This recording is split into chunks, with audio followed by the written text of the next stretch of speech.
Berapa kali dah tuan-puan cucuk lutut? 3 kali, 5 kali. Tapi sakitnya masih datang balik kan? Ramai ingat cucuk lutut ni boleh sembuhkan, tapi sebenarnya itu bukan rawatan. Itu cuma penahan sementara. Dalam suntikan tu, dia cuma ada steroid dan cecair pelincir. Tujuan dia untuk bagi sendi tu rasa lega sekejap. Tapi bila kesan hilang, sakit datang semula. Sedangkan enjin kereta yang bocor, tukarlah minyak banyak kali sekalipun, tetap akan bocor kalau tak baiki punca kebocoran tu.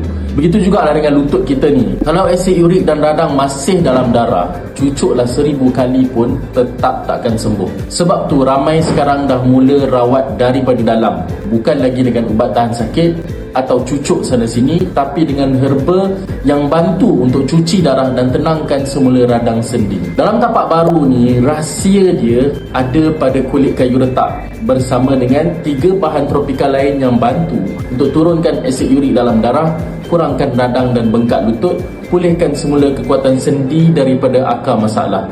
Bila darah dah bersih, sendi dah tak mencucuk lagi dan lutut pun tak perlu dah disuntik lagi. Jadi, pilihan ni semua di tangan tuan-puan. Kalau nak terus bergantung pada cucuk setiap 6 bulan atau mula bagi peluang pada lutut tu pulih dengan cara yang paling semula jadi.